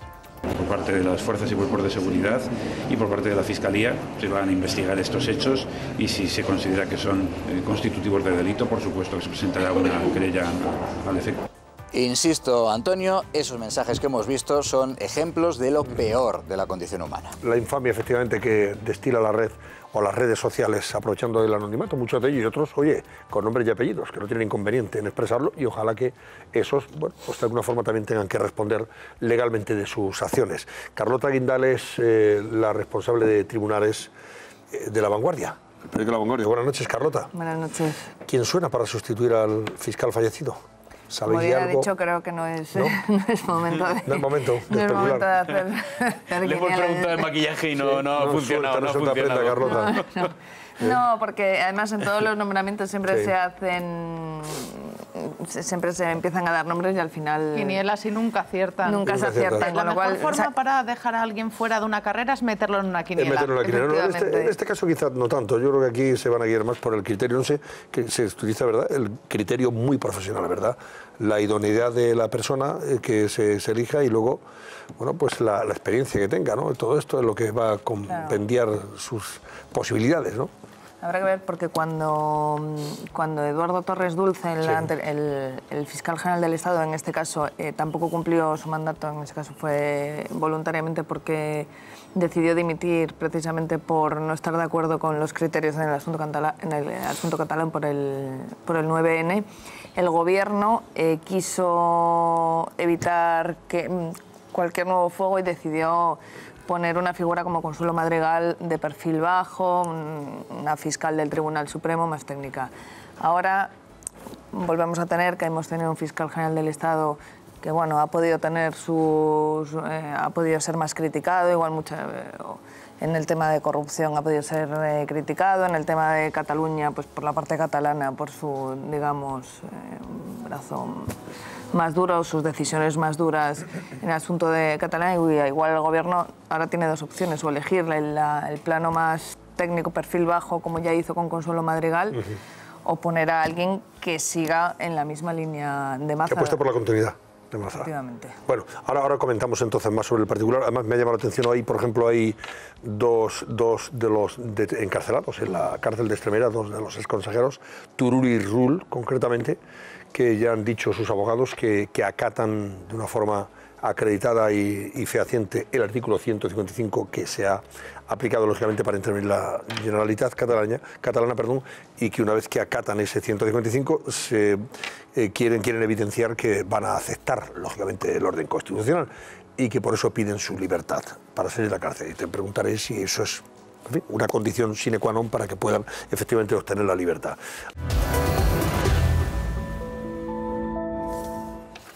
Bueno, las 12 y 11 minutos de la noche, vamos a ver, estamos con Carlota Guindal, especialista en tribunales, del periódico La Vanguardia. Hablábamos, dos exconsejeros encarcelados en Extremadura, Turull y Rull, han dicho que acatan el 155, que a partir de ahora aceptan, evidentemente, el 155, que es el artículo que ha intervenido la Generalitat de Cataluña, y por tanto el restablecimiento del orden constitucional, y renuncian a esa declaración de independencia unilateral. ¿Esto les va a allanar el camino para quedar en libertad? Porque ahora mismo ellos dicen esto para obtener su libertad, lógicamente. Claro. A ver, está claro que el primer paso es el que tienen que dar los exconsellers, es el arrepentimiento, es decir, que aplican que acatan el 155, que no van a ir por las vías, que no van a intentar o a luchar por la independencia de Cataluña fuera de las vías legales. A partir de ahí tienen que demostrar que eso es así, que no es un arrepentimiento solamente... De palabra, de boquilla. De palabra, efectivamente. Entonces ya la Fiscalía de la Audiencia Nacional tiene muy claro que si ven que solamente un arrepentimiento con el único objetivo de salir de la cárcel y que esto realmente no tiene fundamento, se van a oponer a esa libertad, ¿no? Esa libertad. Claro, no es justo. Yo robo un banco y luego me arrepiento. O sea, claro, puedo salir de prisión tranquilamente. Además, porque no es la misma situación. Me parece mucho más grave lo que han hecho estos señores que robar, entre comillas, un banco. Claro, no es la misma, pero se basan en lo que ocurrió en el Tribunal Supremo. Sí. Lo que pasa que ya en la Fiscalía, lo que te explican en la Fiscalía de la Audiencia Nacional es que no es la misma situación, porque los de la mesa del Parlamento fueron y acataron y se arrepintieron. Estos ya han declarado... no se arrepintieron, no acataron, se negaron a declarar, se negaron a contestar a la Fiscalía, se negaron a contestar a la juez. Entonces, no es un arrepentimiento espontáneo. Es una estrategia legal. Efectivamente, es que ven que se están basando, que lo están haciendo de manera formal, digamos de alguna manera, para que se les aplique el criterio del Tribunal Supremo. De todas maneras. Escucha, estamos hablando en cualquier caso de... No se está juzgando. Estamos hablando de las medidas cautelares que se toman hasta que llegue el momento del juicio. Porque esta gente va a ser juzgada, todos. Se hayan arrepentido, no se hayan arrepentido... Sí, pero se está jugando con el riesgo de reiteración delictiva. Claro, bien, exacto. Entonces, el problema es la situación procesal hasta que se produzca el juicio. En el caso de Carme Forcadell, que no quiere decir que se haya librado del juicio, lo único que ha ocurrido es que han tomado unas medidas cautelares. Ella ha pagado una fianza, hay que recordarlo. Sí. Bueno, o sea, ella ha pagado, pero ¿con qué fondos ha pagado esa fianza? Con lo que haya sido, pero ha pagado una fianza. Que ha chupado subvenciones públicas de la Generalitat. Además, para poder acceder a esa libertad provisional, mientras llega el momento del juicio, ella ha reconocido el 155, ha dicho que la DUI era simbólica y que, bueno, en fin, todas estas cosas que... Y no besó la Constitución porque no se lo pidieron. Claro. ¿No? Entonces, ahora eso es lo que llaman la vía Forcadell, y de lo que se puede tratar es de que estos otros que están encarcelados acepten el mismo planteamiento. Ellos reconocen el 155, dirán que la DUI no era también nada más que un pronunciamiento simbólico y que además no van a reiterar en el delito por el que se les acusa. Esto hasta que llegue el juicio. El juicio va a llegar de todas formas. Pero es que preocupaciones sobre el juicio. Tres cuestiones muy básicas. A mí me parece que esta decisión que estamos viendo por parte de algunos consejeros, ex consejeros ya, tiene varias lecturas. Primero, su credibilidad como líderes políticos queda retratada, donde han dicho A, se ven en una situación de aprieto, y nunca mejor dicho, en prisión además, y ahora dicen B y se terminó, y ellos piensan que pelillos al mar. Por lo tanto, ahí está esa credibilidad. Segundo, lógicamente es una estrategia de la defensa. Cualquier abogado sabe a la perfección que es mejor defender a una persona estando su cliente fuera de la cárcel que estando dentro de la cárcel. Eso es exactamente así por 1000 razones y por 1000 aspectos en los que podríamos entrar. Pero, tercero, si hay alguien que está pensando, como están obrando de esta manera, ahora se nos van a ir de rositas. No tiene absolutamente nada que ver con lo que se pueda ver. Primero, en un auto de procesamiento. Segundo, en un juicio, y con los atenuantes o eximentes o agravantes que se puedan imponer. Por lo tanto, están haciendo lo que les están diciendo sus abogados, y como líderes políticos se están quedando retratados. Pero a la hora de la verdad, que va a ser cuando ellos se enfrenten a prisión que sea irreversible y a multas muy graves, lo que estamos viendo influye poquito. Influye algo, pero influye poquito, ¿no? Lo que sí que es cierto es que a mí me gustaría saber cómo Esquerra Republicana se presenta a estas elecciones y con qué programa. Porque este es el kit de la cuestión. Porque la vía Forcadell dejaría de tener sentido en tanto en cuanto Forcadell, como miembro de la lista de Esquerra Republicana, se presenta a unas elecciones con qué programa. Claro, han traicionado una a sus vía votantes. Unilateral, un referéndum pactado. Es que a día de hoy están construyendo unas listas, están construyendo un relato diferentes, por cierto, porque no es lo mismo lo que dice el señor Tardá en Madrid que lo que dice la señora Rovira en Cataluña, no tiene nada que ver. Entonces, me gustaría que les dijeran clarísimamente a los electores qué están votando específicamente, porque votar en contra de unos presos no es una votación política. No es una propuesta política. ¿Qué están votando? Porque la vía Forcadell dejaría de tener sentido si Esquerra Republicana se presenta de nuevo con un programa independentista. Yo, si fuese independentista, no les votaría en la vida, porque han traicionado el programa electoral, me han traicionado a mí. Saldría a la calle a protestar por traicionar, por ser unos cobardes y por llevar a mi tierra a la cárcel. Lo que dice Verónica es que la contradicción es la siguiente. Tú, en el número 1 de la candidatura de Esquerra Republicana de Cataluña, tienes al señor Junqueras, que no se arrepiente de esto, que no admite el 155, que en fin, toda esa que él sigue ahí como apalancado en su discurso.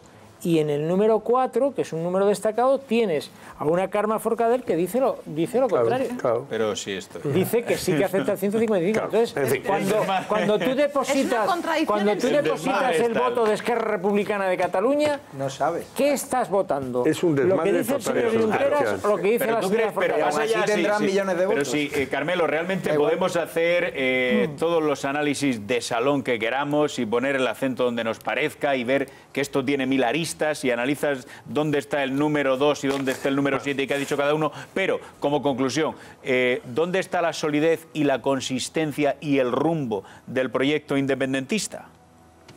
Sí. ¿Quién está llevando el timón de este barco? ¿No? Cuando llega la hora de la verdad, hombre, ¿qué decías más sobre esto? Este es el camarote de los hermanos Marx. Decía que evidentemente esto es dentro de la estrategia de defensa, lo primero que hay que hacer es sacar los abogados, lo primero que tienen que hacer es sacar a sus clientes de prisión y luego ya para eso los contratan. Y entonces ahora es lo que están trabajando los abogados. Están viendo ahora es sacarles de prisión y luego ya elaborar su estrategia de defensa para conseguir que, primero, que no vayan a juicio. Y una vez que vayan a juicio, pues para conseguir que sean absueltos, y si no, la pena no es más leve. Brevemente, te pregunto, Carlota, ¿todo esto cambiará en función de la desaparición sorpresiva de Maza y a la espera de que se nombre un nuevo fiscal? ¿Crees que actuarán de otra manera distinta la Fiscalía de la Audiencia Nacional ahora ya sin Maza o no? ¿O no tiene por qué cambiar absolutamente el criterio que han seguido hasta ahora? Hombre, depende del fiscal, yo creo que depende del fiscal general. Ahora Navajas es el que está en sustitución, digamos, temporal, ¿no? Claro, Navajas ha estado trabajando mano a mano y codo con codo con... que hay continuidad en ese sentido.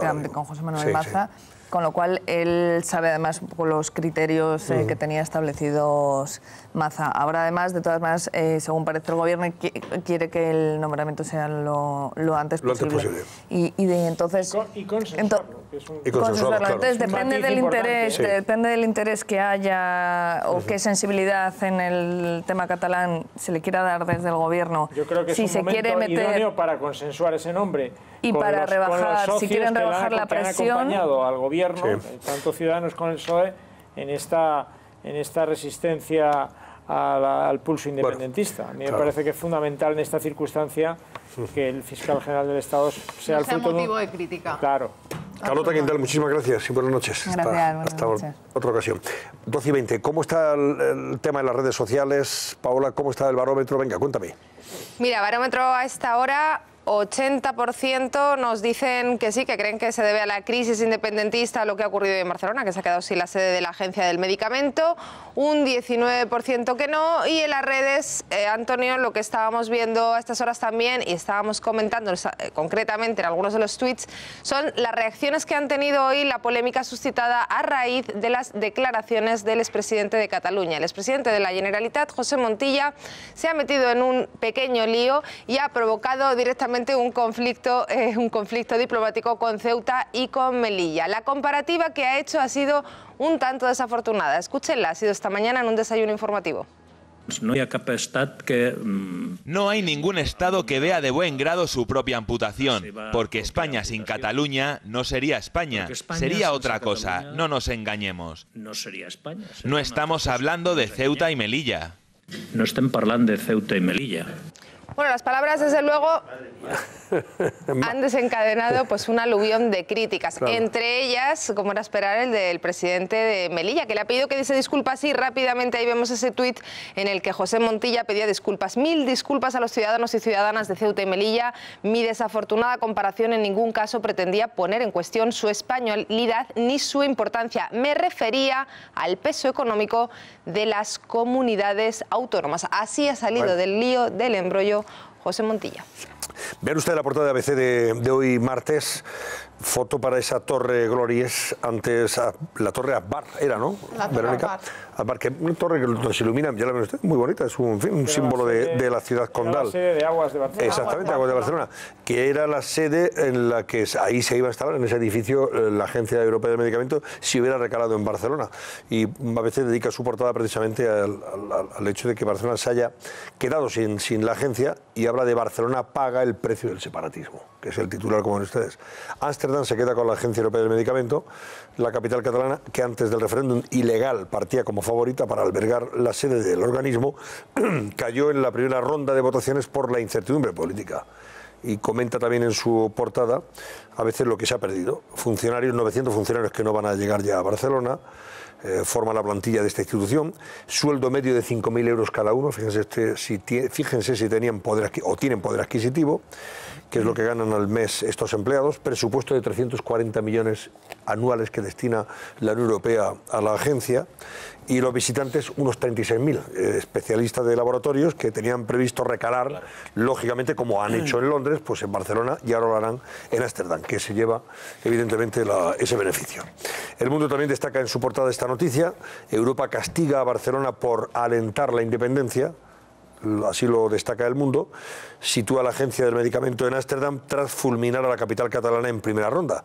Pierde 900 empleos y la posibilidad de atraer 1.600 empresas. Puigdemont culpa al 155. La Razón destaca en su portada esta noticia, mala noticia, sin duda. El soberanismo arrebata a Barcelona la Agencia Europea del Medicamento. La capital catalana cayó en la primera ronda, el gobierno culpa al Procés y Puigdemont recuerda a Franco y al 155. El País también lo destaca, pero en un titular más comedido o pequeño. Barcelona pierde la Agencia del Medicamento. Es lo que El País destaca. Sobre este asunto, La Vanguardia sí lo lleva también en su portada, pero equipara o pone en el mismo plano de igualdad a Puigdemont y a Rajoy. Y habla de que el gobierno y Puigdemont se culpan por perder la Agencia del Medicamento, como si tuviera la culpa el gobierno y no el señor Puigdemont, ¿no? La Unión Europea elige Ámsterdam para la agencia, la ministra atribuye el fiasco al independentismo y el expresidente Puigdemont al artículo 155, mientras Colau le echa la culpa a los dos, a Rajoy y a Puigdemont. Pues eso, a ver qué decías. Claro, no, decía que realmente el titular de La Vanguardia que al final reparte culpas entre Rajoy y los independentistas, algunos de los cuales están en la cárcel, pero coincide con lo que Ada Colau, alcaldesa de Barcelona, que a mí me parece que se nos está escapando viva, valga la expresión, opina. Ada Colau en su momento dijo que la Agencia Europea del Medicamento que tuviese sede en Barcelona, eso no era del agrado de las bases de Podemos. Por lo tanto, lo que yo quiero decir, porque está en las hemerotecas, es que no es que Colau haya actuado con desgana para defender que la Agencia Europea del Medicamento tenga su sede en Barcelona, es que no ha actuado, es que eso no lo ha defendido, es que no es una apuesta que ella haya hecho. Por lo tanto, me parece... Ha viajado el... Sí, pero las declaraciones de Ada Colau, en la hemeroteca sirven para llenar páginas y páginas, portadas y portadas. Por lo tanto, cuando se habla de la responsabilidad de Puigdemont, que se mire lo que ha hecho exactamente la alcaldesa de Barcelona, que era la sede, y es la que gobierna en esa ciudad. ¿Cuál sería el criterio? Es que hay cosas que a mí se me escapan, no las conozco. ¿Cuál sería el criterio de esas bases de Podemos para no desear que venga a Barcelona la Agencia del Medicamento, que es un imán de tecnología, de biomédica, y que podía potenciar un puestos de trabajo de altísima cualificación están atacando a los turistas. ¿Cuál es? Pues es que se me escapa cuál puede ser el motivo que le pueda desagradar de que un estamento de esta naturaleza, con el poder económico que tiene, no quieran que... Carmelo, sencillamente que trata de expulsar a los turistas de Barcelona organizando campañas orquestadas de acoso. Sí, pero una cosa es el tema de la masificación turística y otra cosa es que no te vengan 1000 funcionarios de alto standing, pero para ellos y además un trasiego de alta tecnología biomédica, que es un polo de atracción para otras industrias. Por supuesto. Cataluña tiene 200 y pico laboratorios. O sea, muchos de ellos, lo señalaba el señor Bou, se han marchado ahora. Es verdad que eso sí que ha perjudicado, sin lugar a duda. Esto ha contribuido a la ya desgraciada trayectoria que había cogido esta candidatura por el independentismo. Pero es que esos 200 y pico laboratorios deben estar espantados con lo que ha ocurrido, porque es que hubo un momento en que la Agencia del Medicamento tenía una candidatura privilegiada y destacada que era Barcelona. Claro, y eso se lo han cargado inmisericordia. Pero Carmelo, si la respuesta te la estás dando tú mismo, es decir, tú estás haciendo un análisis racional de por qué tenía que venir o por qué no tenía que venir aquí la agencia, pero cuando hay un análisis que está trufado fuertemente por la ideología, pues tú llegas a la conclusión de que hay personas, Ada Colau e independentistas, la ideología que te voy a decir, que creen que viene la Agencia del Medicamento y por lo tanto vienen los burócratas de Bruselas, las élites de Bruselas y además vienen en connivencia con multinacionales de la industria farmacéutica que ganan muchísimo dinero. Y ahí se ha terminado el debate. Y por eso no lo defienden. Y no piensan en los muchísimos puestos de trabajo que se están perdiendo y la riqueza viene investigación. Que se puede y que se debe crear. Claro, sí, pero eso ya va después. Y en hostelería. Bueno, oye, después recuperaremos seguramente ese debate. Pero en este repaso a la prensa hay un reportaje muy interesante que ha publicado hoy Susana Gaviña, periodista de ABC. Buenas noches, Susana. Buenas noches. Bienvenida.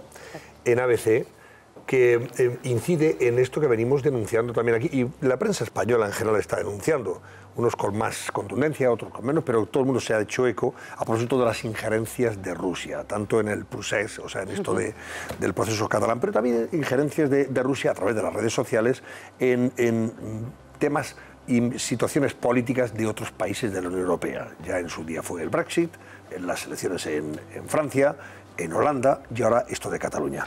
Y el titular del reportaje de Susana, que por eso nos ha llamado especialmente la atención, y muy interesante además, insisto, era fake news, o sea, noticias falsas, ¿no? La granja de trolls, la granja de trolls rusos, donde se fabrican esas mentiras, esas noticias falsas, que está trabajando durante 24 horas del día, además en San Petersburgo. Y Susana habla de un edificio en San Petersburgo que alberga a cientos de redactores, periodistas, cuya labor precisamente es propagar esas informaciones falsas para desestabilizar a países que han sido críticos o son críticos con Rusia, ¿verdad? Exactamente. O sea, ahora hablamos del proceso, pero esto viene de hace mucho tiempo, por lo menos del 2014, que inicialmente se creó en otra dirección, creo que con un poco de prueba, y después se trasladó a este edificio de 4 plantas, en las que según los trolls que han dejado de trabajar o arrepentidos, digamos, hablan de que hay entre 400 e incluso hasta de 1 millar de personas. Trabajando en ese edificio, el problema es fabricando noticias falsas constantemente y manipuladas. Escribir y escribir. Tienen que reescribir los textos. Depende del proyecto que les corresponda. El peso de su información puede ser más radical o menos radical, pero siempre a favor de la propaganda del gobierno ruso. Y, por supuesto, de Vladimir Putin. De hecho, se cree que detrás, la persona que financia esto es un oligarca amigo íntimo de Vladimir Putin, que tiene un holding de empresas y que estaría dando, presuntamente, todo esto como entre 600.000 y $1 millón al mes. Para poder financiar los sueldos de toda esta gente que está trabajando ahí. Bastante notables para lo que es la vida allí en Rusia. Por ejemplo, tú destacas esos sueldos. Se habla sobre 45.000 rublos, que vienen a ser 650 euros. Para aquí sería poco. ¿Al mes? 650 euros. Pero es que allí el sueldo base de un redactor son 25.000 rublos. Que son equivalente a euros... Pues sería la mitad. 300 y pico euros o así. O menos. Pero además, si tienes un idioma, que puede ser bastante normal, sube hasta 85.000 rublos. Y entonces el objetivo, perdóname Carmelo, el objetivo sería, Susana, según lo que tú... O sea, ellos ahí... Hay distintos departamentos, como decir, está el de los medios, está el de las redes sociales, está el de los bloggers. Entonces, es crear conversaciones y discusiones, incluso se habla que hay grupos hasta de 3 redactores y uno de ellos es el villano, que a lo mejor critica hace de malo y entonces provoca una discusión y un debate, critica al régimen, Vladimir Putin o al gobierno de Vladimir Putin, y salen los otros en su defensa. En su defensa. Pero todos estos son perfiles falsos, además. Y muchas de las webs de los bloggers, porque por ejemplo yo hablo de un libro que se acaba de publicar la semana pasada de un periodista que trabaja para el Guardian y el político, o sea que no es una persona cuestionable, que cuenta de cómo fue desde la entrevista de trabajo hasta que se marchó, porque él tenía porque se dio cuenta de que... Guerra en 140 caracteres, ¿verdad? Se llama el libro, ¿no? De un periodista del The Guardian. David Patrikarakos, o sea que tiene apellido griego, me da la impresión, ¿no? Entonces, hay otras personas, hay pequeñas entrevistas que ahí puedes encontrar en Google, pero este testimonio es muy interesante desde el primer momento hasta el último, porque se da cuenta de que es un peón en la guerra informativa de Rusia contra Ucrania, porque realmente todo empieza con el tema de Ucrania. Y entonces, después... Con la península de Crimea, ¿verdad? Exactamente, y además están a favor de los prorrusos, de los separatistas, y lo que crean es un clima de opinión en contra del, digamos, el presidente actual de Ucrania y a favor del régimen de Putin. Además se hacen pasar en esos perfiles falsos, se hacen pasar por gente normal. Gente de la calle, taxista, panadero, camarero. Pero es que es una práctica muy habitual. Y por ejemplo, en Cataluña, ¿cómo habrían incidido? Esos serán... A mí me ha pasado que también me han criticado el artículo. O sea, es gente que tú no conoces y que te critica. O sea, lo que ellos buscan es desacreditar. Entonces, es cierto que esto coincide en un momento de crisis. Como si fuera gente de la calle que te critica a ti o critica a aquello, no sé. Pero esto tiene tanto éxito por el auge de las redes sociales. ¿Y por qué tanto auge de las redes sociales? Porque hay una crisis de confianza con las instituciones tradicionales, con los partidos políticos tradicionales y con los medios tradicionales. Entonces, cualquier cosa que venga de otros medios que no sean ellos, estos medios, la gente se lo cree.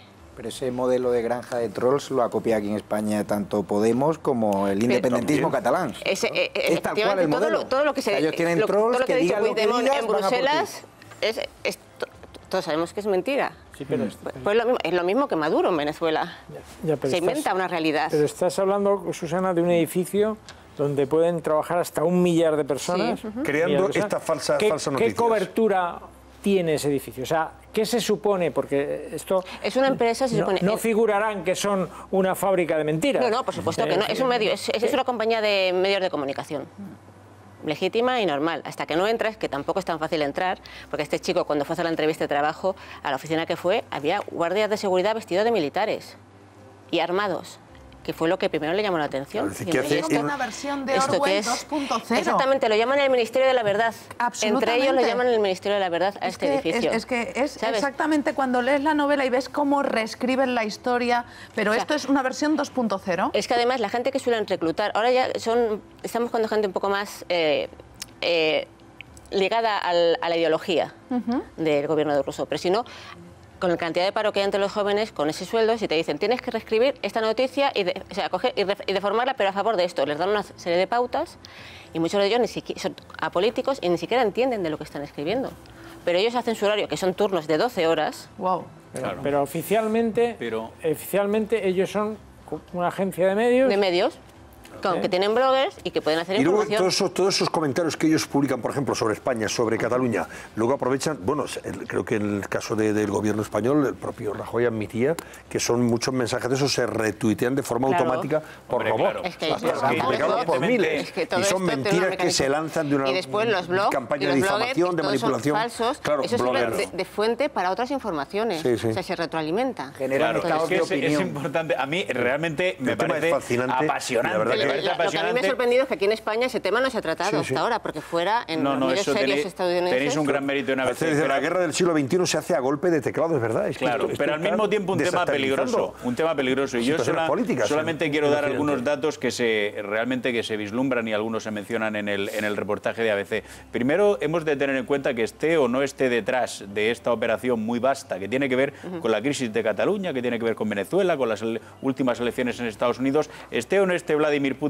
Putin es un apasionado de los servicios de la información, puesto que él es espía y de la guerra de información. Ese es su instrumento principal ahora. Y a pesar de que aquí, como tú bien sabes y como habéis, me parece, dejado entrever en el diario ABC, a pesar de que aquí se hable de una agencia de medios, de unos periodistas, de personas perfectamente reconocibles, todo este trabajo al final lo hacen ingenieros informáticos, que son capaces de reclutar, de poner en marcha un verdadero ejército de activistas en las redes sociales, la mayor parte de los cuales son robots y a los que se les programan los mensajes para que tuiteen por la mañana, por la tarde y por la noche, para que establezcan conversaciones entre ellos y que incluso a través de una inteligencia artificial puedan reaccionar como reaccionaría un humano cuando tiene un imprevisto en las redes sociales. Y yo no estoy diciendo que esto tenga detrás al jefe del Estado de la Federación Rusa, al señor Vladimir Putin, pero es un férreo defensor de la guerra de la información. Y esto es guerra pura y dura. Mira lo que publicaba hoy precisamente también El País. El Centro de Comunicación Estratégica de la OTAN pide a España que se proteja ante la injerencia rusa. Los informes de inteligencia militar de los que dispone la Alianza Atlántica apuntan a un aumento de la desinformación sobre Cataluña. La OTAN dispone de informes de inteligencia que demuestran cómo las redes de injerencia rusa en Internet, a través de las redes sociales, han centrado su actividad en Cataluña aprovechando el pulso soberanista. El Centro de Excelencia de Comunicaciones Estratégicas de la Alianza Atlántica ha detectado un viraje hacia asuntos relacionados con la independencia catalana por parte de las miles de cuentas automatizadas en redes sociales, o sea, robotizadas, que normalmente han centrado su actividad en desinformación sobre conflictos en los que el Kremlin, o sea, Rusia, tiene participación directa, como por ejemplo Ucrania o Siria, y ahora se han volcado en Cataluña. Y alerta la OTAN de que países como España no están protegidos ante esa amenaza. Porque no lo hemos creído. No lo hemos creído hasta ahora, Pensaba que a nosotros no nos tocaba, todo estaba pasando en Estados Unidos. Pero hay un informe que me gustaría destacar, donde yo encontré además esta empresa, se llama, de un think tank que se llama Freedom House, es un estudio sobre la red en el último año, lo que ha sucedido. Y lo que ellos subrayan es que se ha incrementado el número de países cuyos gobiernos manipulan la información. En el 2016 eran 23 y ahora son 30. 30 países los que manipulan la información. Exactamente. Los encabezan China y Rusia, pero también está en Sudán, está Filipinas y está Vietnam. O sea, que es una cosa dentro de esos mismos países a favor de los gobiernos de turno y en contra de países a los que quieren competir desde el punto de vista estratégico y político. Con la desinformación o con los mensajes falsos. Y con la mentira. Y luego está otro aspecto que no es baladí, que es el de los hackers. Es decir, hay que recordar que Holanda, que no es un país que no tenga una buena tecnología y una buena... tuvo que escrutar escrutar los votos de sus elecciones generales a mano porque no tenía garantizado que no les alteraran el resultado. Y aquí se le preguntó a Rajoy en el Congreso sobre el tema y él dijo que no estaba preocupado por este tema, que creía que había los mecanismos suficientes para garantizar el resultado. Yo creo que la alerta a la que se refiere la OTAN va más allá de la desinformación. Claro, la OTAN también va más allá de la desinformación. Bueno, la Generalitat ha financiado pequeños digitales en Cataluña, se han dedicado a tergiversar la realidad de lo ocurrido el 1 de octubre. Diplocat, o sea, que habría eso en que hablar de Cataluña se Diplocat está haciendo. y cuál es su función. Sí, sí. Que la querella de la Fiscalía y hay medios habla digitales que se dedican a desacreditar y a inventarse historias y a atacar a periodistas críticos con el independentismo. Y está siendo investigado por la Fiscalía precisamente, Diplocat. Vamos a recordar que quién salió el otro día de la embajada de Ecuador en Londres, donde está el enmohecido señor Assange, quién salió y quién estuvo 4 horas haciendo algo más que tomar café con el señor Assange, uno de los empresario, líderes, el promotor del independentismo, de los líderes del independentismo. El cerebro del 1 de octubre. Oriol Soler, ¿no? Que es uno de los que pone la pasta para el tema del independentismo. Evidentemente la pondrá porque algo... Mientras pongan su dinero y no el de todos los catalanes... No te engañes. Si pone la pasta es porque alguien algo quiere recibir a cambio. Bueno, Susana Gaviña, ha sido un placer. Gracias. Es muy interesante la información que has publicado hoy en ABC, que nosotros invitamos a nuestros espectadores para que sigan. Venga, voy a repasar otras noticias de las portadas. Siguiendo con ABC, la segunda portada de titulares lleva también ABC el caso del PP, que va a denunciar a la alcaldesa Manuela Carmena, ahí lo ven ustedes, por malversación en la compra de Bicimad, este servicio de alquiler de bicicletas en la capital de España. Solicita una comisión de investigación tras la información de ABC. PSOE y Ciudadanos exigen explicaciones inmediatas al Ayuntamiento antes de apoyar la comisión. Alguien, no sé, sugiere esta información que se va a poder llevar calentito, como decimos en Andalucía, Javier Negre, ¿no? Sí. O crudo, ¿no? Eso parece. Exactamente. También habla de la Unión Europea, que identifica los ataques cibernéticos como una amenaza, esto que hemos comentado con Susana Gaviña, que el grupo hotelero Barceló ofrece una fusión ANH para convertirse en el grupo hotelero líder de España y que aseguradoras y economías se enfrentan por la reforma de los planes de pensiones. Voy con El Mundo. El Mundo ha entregado hoy sus premios internacionales de periodismo, homenaje al periodismo en libertad y con criterio, entre otros al New York Times, ¿verdad? El presidente del New York Times. Al New York Times. Bueno, Europa, ya hemos dicho lo que Europa castiga a Barcelona por alentar la independencia, y habla también de este asunto, fijaos, macrofiesta infantil subvencionada para liberar a los presos de golpistas. Plataforma per la Llengua, que recibe 1,8 millones del gobierno, 8 millones de euros del gobierno de la Generalitat, reunió a miles de niños en Barcelona, en una macrofiesta para pedir la libertad de los presos. Yo espero, Antonio, que aprovechando la visita del presidente del New York Times, alguien le haya dicho cómo tiene a ese corresponsal Rafael Minder defendiendo el independentismo catalán y difundiendo noticias falsas a través de las redes sociales. Mañana tu directora, Paco Rosell, le vamos a dar la enhorabuena por la entrega de los premios, pero también le voy a preguntar eso. Mañana creo que... Habrás comentado algo con el señor editor, ¿es el editor el de New York Times, el que haya venido a recibir el premio? Digo, le habrás dicho que el corresponsal que tiene aquí el New York Times es un señor que desde el punto de vista ético y honesto, periodísticamente hablando, deja mucho que desear. Mañana creo que su honestidad informativa yo la pongo en duda. Creo que viene a la redacción del Mundo a dar una charla y se lo diré yo. Pues aprovechar ahí, Javier, aprovechar para decírselo. Aunque me han dicho que ha pedido traslado a Berlín o que tiene sí, bueno, pues que cuidado entonces, señora Merkel. Tiéntese usted la ropa porque va un corresponsal dudoso. Está Merkel como para fiestas, porque encima hoy se ha sabido que no fructifica la coalición de gobierno, aquella la bandera jamaicana, que lo comentamos aquí además, Antonio, y tiene dos opciones: o gobierna en minoría o hace lo que hizo un Rajoy, vuelve a convocar elecciones, y por lo tanto es un polo de inestabilidad en una Europa ahora muy mermada, que no son buenas noticias. Fíjate, lo comenta también, mira, El Mundo lo lleva portada, claro, el fracaso en la negociación de Merkel aboca a Alemania a la ingobernabilidad. Y también habla por cierto, del gobierno de la Generalitat, que había diseñado una república a la taiwanesa, pero dentro del euro. O sea, el modelo era Taiwán. Esto ya es una cosa... tremendo. Bueno, los de la CUP no estarían tan contentos. De la móvil no recoge ninguna reacción de la Fiscalía de Menores. No parece que se recoja de momento. Claro. La Razón también lleva aportada a Merkel con ese problema para poder formar gobierno. Ha hecho un llamamiento el presidente alemán, que por cierto es una figura aparentemente decorativa hasta ahora.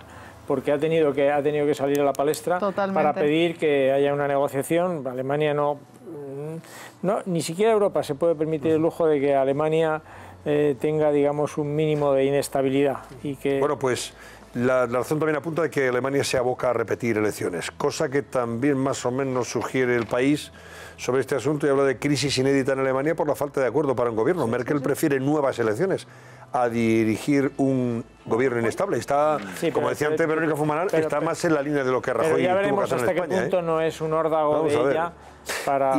Y más noticias de portada del País. Mira, dice, destacados juristas hacen su propuesta de una España federal, una reforma para fijar los poderes de las autonomías. La reforma constitucional no está concebida para dar satisfacción al separatismo, dicen estos juristas. Los estatutos podrían aprobarse solamente en los parlamentos regionales y el Senado debe remodelarse radicalmente a partir de los diversos modelos europeos.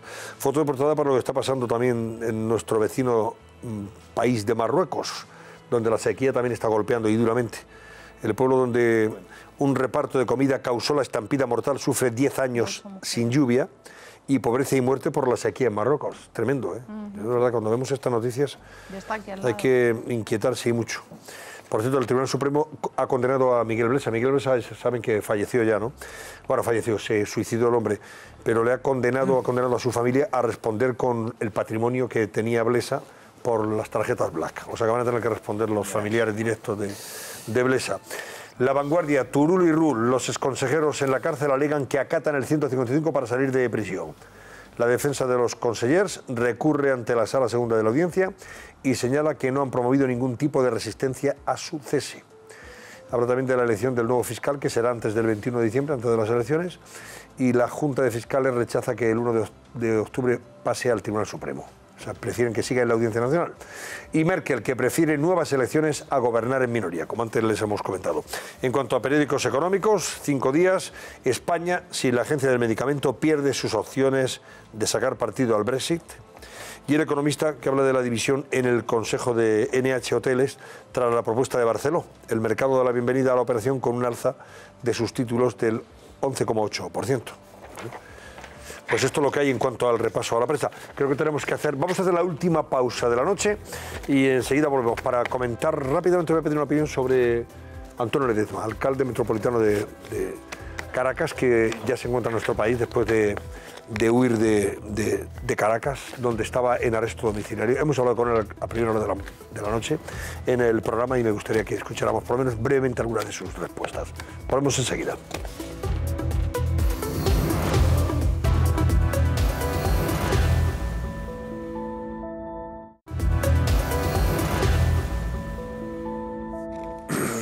Susana Ollero, recuérdanos, hombre, algunas de las cosas que nos ha dicho hoy precisamente Antonio Ledezma, el alcalde metropolitano de Caracas, en esa conversación que hemos mantenido a las 10:20 esta noche aquí en el Cascabel, después de haber recuperado la libertad, bueno, después de haber huido de Maduro y de la prisión domiciliaria que ha venido sufriendo en su ciudad, en su capital. Pues sí, Antonio, esta noche hemos entrevistado a Antonio Ledezma, como dices, el alcalde metropolitano de Caracas, que se fugó este fin de semana de Venezuela y ha llegado a Madrid el pasado sábado. Vamos a recordar que Ledezma fue detenido por el régimen de Nicolás Maduro el 19 de febrero de 2015. Después de pasar por prisión, ha estado bajo arresto domiciliario durante más de 1000 días. Bueno, pues esta noche le hemos preguntado en directo en este programa qué piensa sobre Pablo Iglesias, que considera que en Venezuela no hay presos políticos. Esto es lo que nos ha contado. Estos señores de Podemos que hablan del hombre nuevo y que lo que le prometen a España es el modelo del socialismo del siglo XXI, yo quisiera que se fueran a vivir unos meses en Venezuela para que experimentaran en carne propia cuáles son los resultados de ese hombre nuevo que le prometen a los españoles, que no es otra cosa que ruina, y me da pena por España de que haya este tipo de dirigentes cerrados, que tengan esos dogmas.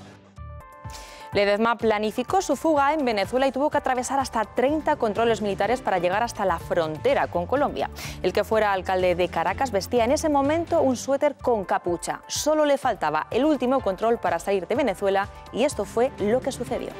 Con esa capucha me cubría el rostro, me recomendaron rasurarme, me quité la barba, también me quité las gafas, me sugirieron que no hablara, que tratara de no hablar porque mi voz dicen que es muy reconocible. Una señora, no sé, fijándose, me ve y dice, Ledesma, usted es Ledesma. Y lo dice de buena fe, como con emoción. Y en eso yo me di cuenta que un efectivo de la Guardia Nacional escucha, me mira. Dije, nada, listo, estoy atrapado, pero más bien me guiñó, me hizo un guiño con el ojo. Siga adelante, siga adelante. Pues emociona hasta el último momento. Antonio, estos han sido algunos de los fragmentos de los que nos ha contado esta noche Antonio Ledezma aquí en el Cascabel. Eran 13-14 metros los que le separaban de la salida de Venezuela en ese puente Simón Bolívar que separa a Venezuela de Colombia, y nos contaba que dice, esos 13 metros eran, bueno, no sé, se me antojaban, pues esos miles de metros eternos, y al final pues pudo abandonar Venezuela y mira, y está aquí, sano y salvo, y luchando para liberar a los presos políticos que allí quedan más de 600, Sí. Nos comentaba esta noche. Por eso le preguntábamos sobre el proceder de Podemos y la opinión que tiene Podemos en relación con esta historia, que ya sabéis cuál es. Oye, por cierto, Maduro, mirad lo que decía Maduro cuando se entera que Ledesma sale de Caracas y puede escaparse de Venezuela. Vean. El vampiro volando libre por el mundo. Ahora se va el vampiro, protegido, dicen que para España, a vivir la gran vida, compadre. A vivir la gran vida.